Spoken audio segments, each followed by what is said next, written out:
Hello and welcome to this next video on Jesus. سلام، به ویدئوی بعدیمون که درباره عیسی هست خوش اومدید. If you remember last week, we looked at Jesus when he was at a party. هفته گذشته اگه یادتون باشه توی ویدئو درباره زمانی صحبت کردیم که عیسی توی مهمونی بود. He was having a feast with his new disciple Matthew. داشته توی این مهمونی جشنی میگرفته با شاگرد جدیدش که اسمش بوده متی. And Matthew had lots of his friends there. و خب دوستای متی هم اونجا توی اون مهمونی بودن. And these friends weren't the best people. Some of them didn't really follow God well at all. این آدما دوستای متی آدمای خیلی خوبی نبودن. بعضیاشون حتی اصلا خدا رو هم دنبال نمی‌کردن. And the Pharisees and the teachers of the law were there. فریسی‌ها و معلمان مذهبی هم اونجا بودن حتی. And they criticized Jesus and said, "Why are you eating with these sinners?" و این فریسی و رهبرای مذهبی میان و از عیسی انتقاد میکنن و بهش میگن که چرا با این گناهکارها غذا میخوری و با اینها نشست و برخاست داری؟ And Jesus said, "Because I love them and I'm here to try and change them to start doing good and follow God." عیسی هم بهشون میگه که چون اینها رو دوست دارم و میخوام تلاش کنم که کاری کنم اونها به سمت راه درست بیان و به سمت خدا برگردن. He says, "I've come to call sinners to repent." و در ادامه عیسی میگه که من اومدم تا گناهکاران رو فرا بخونم تا اونها توبه کنن. The section we will look at tonight is at the same party. بخشی رو که امروز با هم توی این ویدیو میخوایم با هم بررسی کنیم دقیقاً توی همون مجلس مهمونیه. So we didn't have time to look at it last week, but it's at the same party that this event now happens. هفته گذشته توی اون ویدیو وقت نکردیم که بخوایم در مورد این موقعیت هم در مورد این داستان هم صحبت کنیم، ولی این داستانی که داریم میخونیم دقیقاً توی همون روزی که عیسی در اون منزل و توی مهمونی بوده اتفاق میفته. So he tells the Pharisees and the teachers of the law that he has come to call the sinners, not the righteous. پس اول عیسی به فریسی‌ها، رهبرهای به معلمان مذهبی و فریسی‌ها میگه که اومده که گناهکاران رو دعوت کنه نه پارسایان رو. And in response, they say something back to him. و در جواب چیزی که عیسی بهشون گفته، اونها هم یه چیزی به عیسی میگن. Now we're going to be in Luke chapter 5. قرار امروز توی این ویدیو لوقا باب 5 صفحه 1340 رو بخونیم. Now this story happens in all of the three synoptic gospels. این داستان تو هر سه انجیل هم منظر نوشته شده. So Matthew, Mark and Luke. یعنی متی، مرقس و لوقا. But we're going to look at the Luke record. ولی خب ما امروز میخوایم در مورد داستانی که در لوقا نوشته شده بخونیم. Because it has an extra bit of detail that Matthew and Mark don't. چون لوقا یه سری جزئیات بیشتری در مورد این واقعه گفته که توی متی و مرقس گفته نشده. So let's see first of all what the Pharisees and the teachers of the law say to Jesus. خب بیاین اول ببینیم که فریسی‌ها و معلمای مذهبی به عیسی چی گفتن. And it's in chapter 5 verse 33. لوقا باب 5 آیه 33 رو میخونیم. به او گفتند شاگردان یحیی اغلب روزه میگیرند و دعا میکنند. شاگردان فریسیان نیز چنینند، اما شاگردان تو همیشه در حال خوردن و نوشیدنند. They say to him, "Look, John the Baptist has disciples." پس دارن بهش میگن که یحیی هم شاگردانی داشت. And the Pharisees have disciples. و فریسیان هم شاگردانی دارن. And they are often fasting and praying. و اونها اغلب شاگردانشون هم دعا میکنن و هم روزه میگیرن. But your disciples, they're eating and drinking all the time. ولی شاگردای تو همش دارن یا غذا میخورن یا مینوشن. Now, there is some people do fast for religious reasons. یه سری از آدما هستن که خب به دلایل مذهبی خودشون دوست دارن و روزه میگیرن. And in this time, people fasted for a specific reason. توی اون موقع مردم برای دلایل خاصی روزه میگرفتن. It was often to almost show that they were sad or they were mourning for something. و روزه هاشون برای این بود که میخواستن نشون بدن که مثلا برای چیزی یا برای کسی ناراحت هستن یا دارن عزاداری میکنن. It wasn't always that, but often that was the reason. همیشه البته همینطور نبود، ولی اغلب به این دلیل روزه میگرفتن. So people would fast to show they were sorry about maybe that people were disobeying God or that the Jews were being oppressed by Rome. یا مثلا اغلب برای این روزه میگرفتن که میخواستن ناراحتی خودشون رو برای نااطاعتی یهودیان نسبت به خدا نشون بدن، یا اینکه چرا تحت فشار هستن توسط رومی ها. And they're almost saying to Jesus, why aren't your disciples doing this? و دارن این رو به عیسی میگن چرا شاگردای تو این کار نمیکنن؟ Aren't they sorry about the way the world is? آیا به خاطر راه و روش دنیا و بدیهای دنیا متاسف نیستن، ناراحت نیستن؟ Aren't they sad that the Jews don't have their kingdom to themselves? آیا ناراحت نیستن که یهودی‌ها برای خودشون پادشاهی ندارن؟ They almost wanted them to be more sad than they were. همیشه میخواستن که از اون چیزی که هستن ناراحت‌تر باشن، یعنی میخواستن ناراحتی خودشون نشون بدن. But look at what Jesus says in verse 34. حالا ببینیم عیسی بهشون تو آیه 34 چی میگه. عیسی پاسخ داد: آیا میتوان میهمانان عروسی را تا زمانی که داماد با آنهاست به روزه واداشت؟ He uses the example of a wedding. عیسی میاد از یه مثال استفاده میکنه، در مورد یه عروسی میگه. He says, imagine a wedding where the bridegroom is there. میگه یه عروسی رو تصور کنید که عروس و داماد تو جشن هستن. Imagine the guests at the wedding fasting and saying they're not going to eat. فکر کنید که حالا مهمونای اون جشن عروسی روزه بگیرن و بگن نمیخوان چیزی بخورن. Of course it would be ridiculous. At a wedding it's joyful, people are eating, it's good fun. مطمئنا نمیشه این کارو کرد. یک مجلس عروسی یک جشن شاده و همه میخورن، مینوشن و یک جشن خیلی شاد و خوب هست. Jesus is saying, of course they're not going to be sad. I'm with them. اینجا عیسی داره بهشون میگه که مطمئنا شاگردان من هم ناراحت نیستن چون من باهاشون هستم. Jesus is the bridegroom, the groom of the church. عیساست که داماد ماست، داماد کلیسا. And he says, look, I'm with my disciples, they've got me, how can they be sad? عیسی داره بهشون میگه که من با شاگردام هستم، با اعضای کلیسا هستم، چجوری میتونن اینها الان ناراحت بشن تا زمانی که من پیششونم؟ Of course they're not going to fast, they're going to rejoice. مطمئنا قرار نیست تا زمانی که من باهاشون هستم روزه بگیرن. قراره که شاد باشن و خوشحال باشن. Let's quickly look at verse 35 as well. حالا بیاین آیه 35 رو ببینیم. اما زمانی خواهد رسید که داماد از ایشان گرفته شود، در آن ایام روزه خواهند گرفت. And he said, look, there is going to be a time when they will fast. پس داره بهشون میگه که یه زمانی هم میرسه که اونها هم روزه میگیرن. There'll be a time when they're very sad. و زمانی فرا میرسه که واقعا ناراحت خواهند بود. When I've been taken away from them. و اون موقع زمانی هستش که من ازشون گرفته شده باشم. He's not talking about when he went to heaven. در اینجا در مورد صعودش به عرش صحبت نمیکنه عیسی. He's talking about when he died. بلکه داره در مورد مرگش حرف میزنه. He was without, his disciples were without him for 3 days. خب شاگردان عیسی وقتی عیسی مردن 3 روز بی عیسی بودن.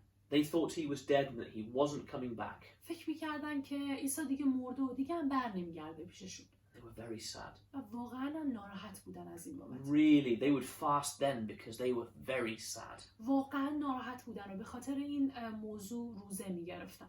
But then when he raised from the dead, they rejoiced again. ولی بعدش که از مرگ رستاخیز پیدا میکنه، اون موقع است که دوباره شاد میشن و دوباره خوشحال میشن. And then there is no reason to fast for sadness ever. دیگه بعد از اونم دیگه دلیلی وجود نداره که بخوان اصلا دیگه ناراحت بشن یا روزه بگیرن. Because as Jesus said to them, although he was in heaven, he said, I will be with you always. چون با وجودی که عیسی بهشون گفته بود با وجود این که در عرش هستم ولی همیشه با شما هستم. And so he's teaching us something very important. پس عیسی داره اینجا یه چیز خیلی مهم رو تعلیم میده بهمون. If we have Jesus, we can always rejoice. عیسی اینجا داره بهمون یاد میده که اگر عیسی رو داشته باشیم همیشه میتونیم خوشحال باشیم. It doesn't mean we won't be sad sometimes when bad things happen. به این معنی نیستش که اگه تو زندگی چیز بدی اتفاق بیفته ناراحت نمیشیم به خاطرش. But we will have true joy because we have Jesus and we have him always. ولی به خاطر اینکه عیسی رو همیشه با خودمون داریم، خوشی حقیقی رو هم همیشه به همراهمون داریم. But again, it shows how wonderful Jesus is. پس بهمون نشون میده که چقدر وجود عیسی فوق‌العاده است. It shows when these disciples were with him, how could they be sad? داره نشون میده که تا زمانی که عیسی با شاگرداش هست، چجوری اونا میتونن ناراحت باشن. They had the Son of God who was radiating kindness and joy and love. پسر خدا رو این شاگردا با خودشون دارن، کسی که محبت و خوشی رو از خودش منعکس میکنن. Everyone is happier and better when Jesus is around. هر کسی تا زمانی که عیسی رو دور بر خودش داشته باشه خوشحال و شاده. And now he tells a couple of little parables to make a point. و بعد عیسی در ادامه چند تا مثلی بهشون میگه که یک نکته رو براشون مشخص کنه. So verse 36. آیه 36. پس این مثل را برایشان آورد. هیچ کس تکه‌ای از جامه نو را نمی برد تا آن را به جامه کهنه وصله زند. زیرا اگر چنین کند هم جامه نو را پاره کرده و هم پارچه نو بر جامه کهنه وصله است ناجور. If you have an old shirt or an old piece of clothing which has damage or a tear, اگه یه لباس قدیمی داشته باشین که یه مشکلی درش به وجود اومده یا یک سوراخی درش ایجاد شده، you'll use an old piece of cloth to try and repair it. برای تعمیر اون پارگیش میان از یه لباس یا یک چیز قدیمی استفاده میکنید که تعمیرش کنید. You won't take a new piece of cloth to try and use that to repair the old. مطمئنا نمیان از یه لباس جدید یا یک پارچه جدید استفاده کنید که بخواید به اون لباس قدیمیتون وصله بزنید که لباس قدیمی رو تعمیر کنید. It will look different. This one will be old and slightly worn. مطمئنا متفاوت دیده میشه که خود لباس اصلی قدیمی و کهنه است، while this one will be new and shiny. در صورتی که اون تیکه جدیدی که بهش اضافه کردیم یک پارچه تازه و شفاف هستش. So he's saying old and new, they don't really mix. خب بس داره اینجا بهشون میگه که یه چیز قدیمی و یه چیز جدید با هم مخلوط نمیشه، با هم یکی نمیشه. And he says a similar thing in verse 37 and 38. توی آیات 37 و 38 هم باز یه چیز مشابه به همین رو میگه. نیز کسی شراب نو را در مشک‌های کهنه نمی‌ریزد، زیرا اگر چنین کند شراب نو مشک‌ها را خواهد درید و شراب خواهد ریخت و مشک‌ها نیز تباه خواهد شد. شراب نو را در مشک‌های نو باید ریخت. So, in these days, wine was not kept in bottles, it was kept in these containers made out of skin. اون موقع شراب رو معمولا توی بطری‌ها نگهداری نمی‌کردن، بلکه توی سری مشک‌هایی نگهداری می‌کردن که از پوست ساخته شده بود. Think like the Bandari pipe with that thing with the air in made out of skin. مثل یه سری از مشک‌هایی که در بندر استفاده میشه که از پوست تهیه میشه. That's the sort of thing they kept wine in. خب اونها هم توی چنین ظروفی شرابشون رو نگه می‌داشتن. If you had an old container that had been used before, it would be worn down, maybe damaged. اگه خب یه ظرف یک مشک که از پوست ساخته شده که چندین بار هم استفاده شده رو داشته باشیم، مطمئناً صدمه دیده قدیمی شده و کهنه شده.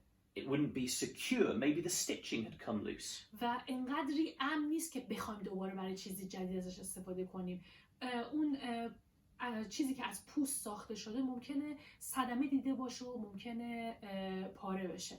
If you put new wine into it, you could lose that new wine. خب اگه بخوایم شراب جدید رو توی این چنین مشک قدیمی بریزیم، احتمالاً تمام شراب جدیدمون از بین میره. Maybe it would leak out. احتمالاً شاید اصلا بخواد از اون پوست چکه میکنه و میریزه. Maybe if it was fermenting and fizzing, the air could just break through and it would all be gone. یا مثلا شراب تا وقتی که داخل مشک کهنه باشه ممکنه که گاز تولید کنه و تمام مشک رو متلاشی کنه. You would put new wine into a new skin container. مطمئنا هر کسی میاد یه شراب تازه رو توی یک مشک تازه هم نگهداری میکنه. Which was strong, which was flexible. که خب این مشک تازه هم قویه، هم انعطاف پذیر و خوبه. And would hold the wine securely. و شراب رو کاملا خوب درش نگه میداره. Again, he's saying you can't really mix new and old. It doesn't work. پس اینجا بازم داره همین نکته رو میگه که میگه نمیتونین یه چیز قدیمی و جدید رو با هم مخلوط کنید. نتیجه ای نمیده. So what does he mean? حالا منظور عیسی از این حرفا چیه؟ Well, the old was what the Pharisees were talking about. وقتی در مورد یه چیز قدیمی صحبت میکنه، منظورش همون فریسی ها هستن. Now this old thing that he's talking about could be a couple of things. این چیز قدیمی که اینجا عیسی داره در موردش صحبت میکنه میتونه به چیزهای مختلفی اشاره کنه. An old thing certainly was the law of Moses. خب یه چیز قدیمی قطعاً همون قوانین موسی میتونسته باشه. Which the Pharisees really tried to keep. که فریسی ها همش تلاش میکردن قوانین موسی رو رعایت کنن. But the Pharisees also had their twisted version of the law of Moses. ولی خب فریسی‌ها معمولا یه جورایی قوانین موسی رو چرخونده بودن و عوضش هم کرده بودن و داشتن ازش استفاده می‌کردن. Which added lots of extra rules which people had to try and keep. که خب قوانین اضافی بیشتری هم بهش اضافه کرده بودن که مردم میبایست همه اونها رو رعایت کنن. Jesus is saying, look, my way is completely new. عیسی داره با گفتن این مسائل‌ها بهشون میگه که راه من کاملا یک راه جدیده. It was a whole new way of living. راه من یک راه جدید برای زندگی کردنه. He had come to fulfill the law of Moses. عیسی اومد که قوانین موسی رو کاملش کنه. And his teaching raised people's thinking to a new level about God. و تعالیم عیسی افکار مردم رو یک سطح بالاتر که بتونن خدا رو درک کنن. But also his teaching was very different from the Pharisees' twisted set of rules. و همینطور تعالیمش هم خیلی متفاوت بود با تعالیم فریسی ها که اومده بودن عوض کرده بودن و برای خودشون تعالیم جدید ساخته بودن. What he's saying to the Pharisees is, you have an old way of doing things. پس اینجا عیسی داره به فریسی‌ها میگه که شماها اون روش قدیمی رو دارین انجام میدین، کارهای قدیمی رو انجام میدین. And this is the real point he's making, that the Pharisees' way was the old way. پس مهمترین نکته‌ای که داره اینجا مشخص میکنه اینه که در مورد فریسی هاست و میگه که راه اونها یک راه قدیمی هستش. He says you can't mix that with my new way. و میگه که نمیتونی راه و روش اونها رو با راه و روش من مخلوطش کنی. He's not saying the law of Moses was bad, it was given by God. نمیگه که قوانین موسی بده، چون قوانین موسی رو خدا بهشون داده بود.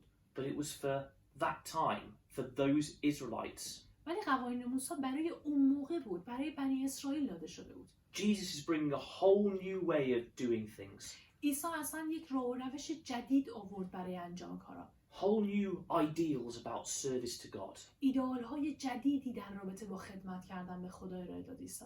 And he's saying to them, just listen to what I'm saying and stop trying to put your bits into what I'm saying. و عیسی اینجا داره بهشون میگه که به حرفای من گوش بدین و اینقدر حرفای خودتون رو و تعالیم خودتون رو به حرفای من اضافه نکنید. Imagine how frustrated Jesus would be. تصور کنید که چقدر عیسی ناامید میتونسته باشه. He's trying to show a whole new way of doing things. عیسی داره تلاش میکنه که یه راه و روش جدید برای زندگی بهشون نشون بده. People keep criticizing it and trying to put on old things. و مردم همش دارن از عیسی انتقاد میکنن و تمام اون تعالیم و رفتارهای قدیمیشون رو به حرفای عیسی اضافه میکنن. This is what Jesus' whole ministry was like, trying to show people this good new way. کل مأموریت بشارتی عیسی در مورد این بود. تمام مدت داشت تلاش میکرد که این روش جدید رو به مردم نشون بده. But he was still patient with them. ولی با وجود همه اینها نسبت به همشون صبور بود. And now we see this extra bit that Luke adds in his gospel. حالا بریم به اون بخش اضافه‌ای که لوقا به این قسمت در این مورد نوشته و توی دو انجیل دیگه نوشته نشده. And it's verse 39. که تو آیه 39 هستش.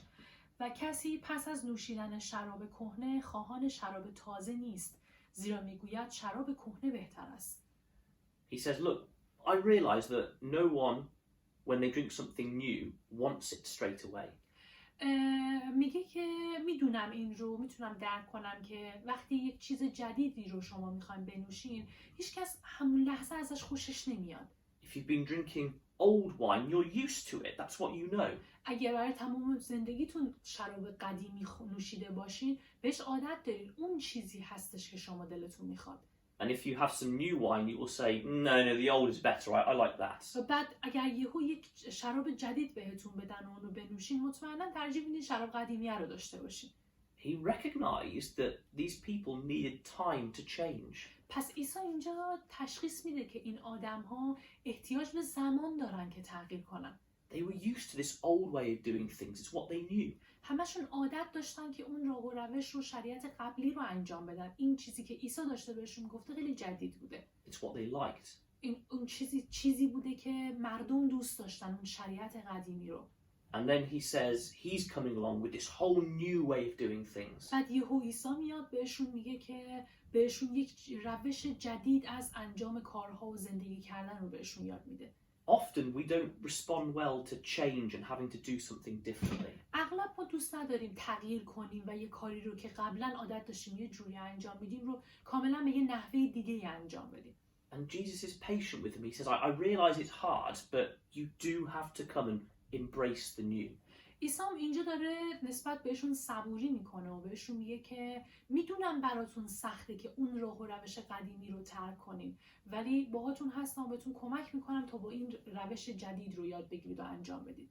So again, Jesus, he knows what we are like as humans. پس عیسی میتونسته درک کنه که ماها به عنوان یک انسان چه چیزی رو دوست داریم. He's patient with us when we're trying to embrace his new way of teaching.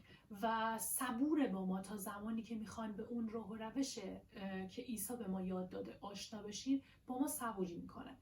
But he does say you do have to go for this new way of teaching. ولی این رو هم به ما میگه که باید حتما به سمت این روش جدید و این تعلیم جدید بریم و اون رو قبول کنیم. So again, it's another wonderful insight into how good Jesus is. پس این باز هم یک بینش دیگه از افکار عیسی رو به ما نشون میده. He has the highest ideals.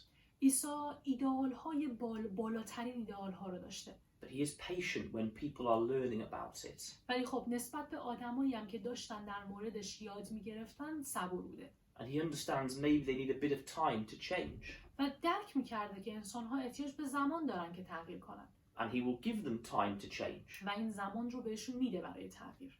Even though he would love for us to straight away be able to do all the new. با وجود اینکه خب عیسی عاشق اینه که ما سریع تا راه جدید رو می‌بینیم سریعاً به سمت مسیر جدید بریم و زمان تلف نکنیم. Just before we finish, it is worth noting one thing. قبل از اینکه این ویدئو رو تموم کنیم خیلی خوبه که یک نکته دیگه رو هم صحبت کنیم در موردش. There does come a time when he's very impatient with the Pharisees and the teachers of the law. اینکه زمانی هم فرا میرسه که میبینیم عیسی نسبت به فریسی ها و معلمای دینی صبری نشون نمیده. And it's when he's given them a chance, he's been patient with them and given them a chance to follow him. عیسی همیشه باشون صبور بود، بهشون این شانس رو میداد که بیان و دنبالش کنن و حرفاشو گوش بدن. He's given them a chance to go for the new. بهشون این شانس رو میداد که به سمت این شریعت جدید بیان. And they haven't done it. ولی اونا این کار نکردن. And at that point he does get harder and more serious with them. اون موقع است که دیگه عیسی دیگه صبری نشون نمیده، دیگه باهاشون سرسختانه و جدی رفتار میکنه. He's the same with us. با ما هم همینجوری رفتار میکنه. When we find him, he knows it takes time to change and he's patient. وقتی ما رو پیدا میکنیم، وقتی ما عیسی رو پیدا میکنیم میدونه که ما هم به زمان احتیاج داریم که تغییر کنیم. But if we don't change and don't follow his teaching, he will be more serious and hard with us. ولی اگر تغییر نکنیم اون موقع است که عیسی نسبت به ما هم جدی میشه و با ما هم سرسختانه رفتار میکنه. And those both sides, the patience and the seriousness, that's exactly what makes him so wonderful and powerful.